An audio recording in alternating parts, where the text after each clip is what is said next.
intaas kadib waxaan halkaan uga hadli doonaa barnaamij aad u xiiso badan oo taxanaha caafimaadka. waxaan ku dul istaagi doonaa maanta toontu waxay dejisaa dhiigkarka, kolestaroolka, neerfayaasha, waxay siyaadisaa ama xoojisaa xasuusta, difaaca jirka, hurdada, socodka dhiigga, gaar ahaan xididada dareenka. waxay daawo u tahay hargabka soo noqda, cudurrada wadnaha, cudurrada lafaha, cambaarta iyo finanka, cudurrada maqaarka, baabasiirka. waxay yareysaa lalabada, muuqaalka, gaar ahaan dadka u muuqda inay da'dooda ka weyn yihiin, miisaanka iyo xeerta caloosha, lafaha xanuunka.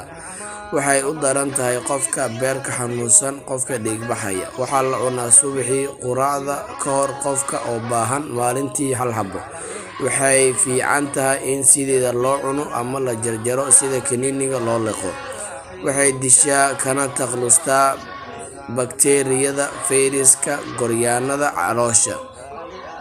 dhegeysta ama daawade, dareenkee ama qodobkee dareenkaaga si gaar ah u soo jiitay?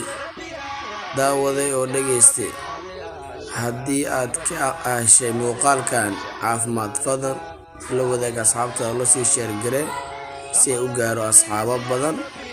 haddaad tahay qof nagu cusubna boggan nagu soo biir oo subscribe.